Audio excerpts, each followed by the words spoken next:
नमस्कार YouTube family. रात्रीच्या जेवणासाठी हलकत जेवावं त्यासाठी आपण बनवणार आहोत खिचडी आणि कढी. यासाठी साहित्य घेतलं आहे टोमॅटो, आपल्याला हव्या तशा आवडणाऱ्या सगळ्या भाज्या. खिचडी म्हणजे सर्वच भाज्या टाकून बनवलेले डाळ तांदळाची खिचडी. घरात असलेल्या सर्व भाज्या घेऊन आपण खिचडी तयार करणार आहोत. सर्वप्रथम आपण खिचडी तयार करून घेऊ. गॅस चालू करून त्याच्यामध्ये कुकर ठेवू. कुकरमध्ये तेल घेतलेले आहे 3 पळ्या आणि त्याच्यामध्ये आता आपण जिरे मोहरी टाकून घेऊ.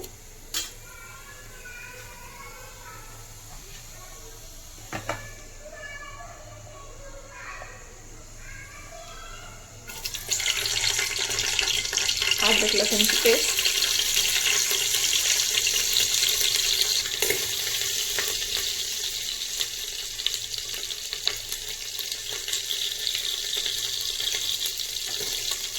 एक एक करून सर्व भाज्या त्याच्यामध्ये टाकून घेऊ.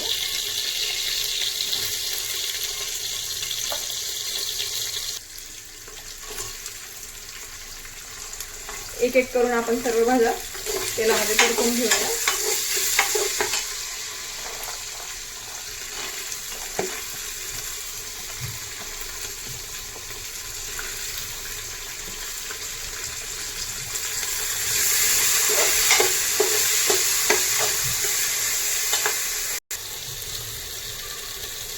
भाज्या चांगल्या भाजीत आलेल्या आहेत.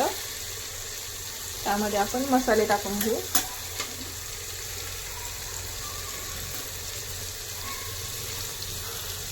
मी इथं खिचडीसाठी काळा मसाला वापरत आहे, घरी बनवलेला.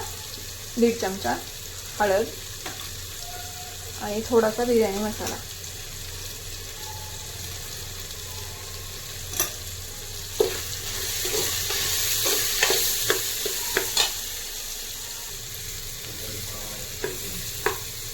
त्याच्यामध्ये मीठ टाकून घ्यायचं 2 चमचे चवीनुसार.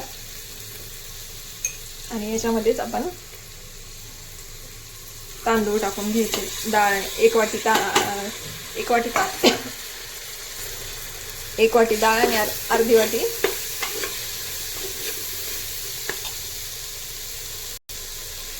तांदूळ आणि अर्धी वाटी डाळ घेतलेली आहे. 2-3 वेळेस चांगलं धुवून याच्यामध्ये आपण मिक्स करून घेऊ.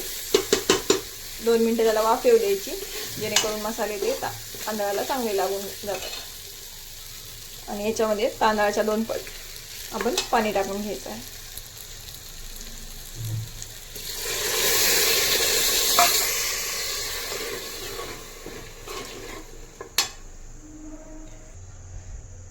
तांदळाच्या 2 पट पाणी टाकून झालेलं आहे. त्याच्यावर आता कोथिंबीर पेरून घेऊ आणि याच्या आता झाकण लावून 3 शिट्ट्या घेऊया कमी गॅसवर.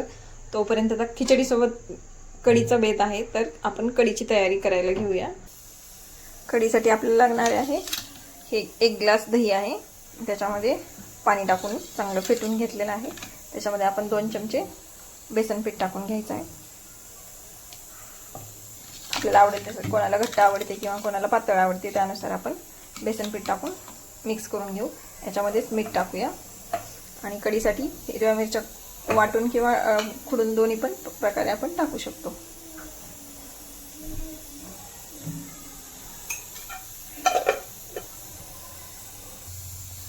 पातेल्यात तेल गरम करायला ठेवलेलं आहे. ह्याच्यामध्ये कढीला जास्त तेल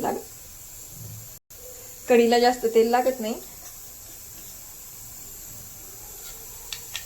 1 ते 1.5 चमचा आपण जिरे मोहरी टाकूया. त्याच्यातच कढीपत्ता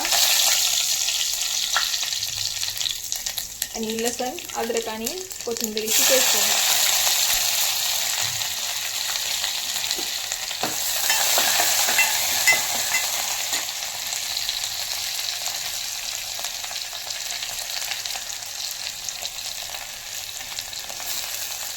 कापलेली हिरवी मिरची टाकायची.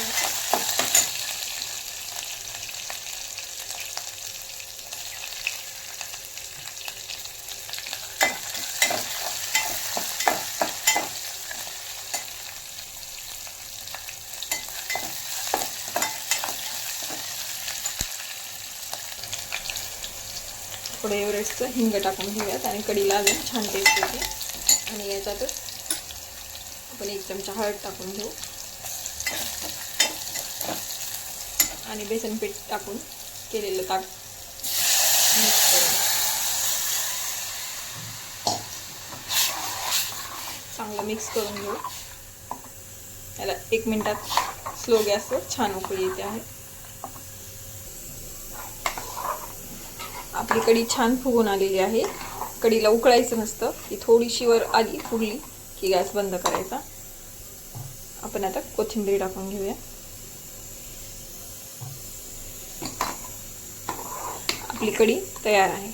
रेसिपी आवडल्यास नंदिनी किचन फूडला लाईक आणि सबस्क्राईब करायला विसरू नका.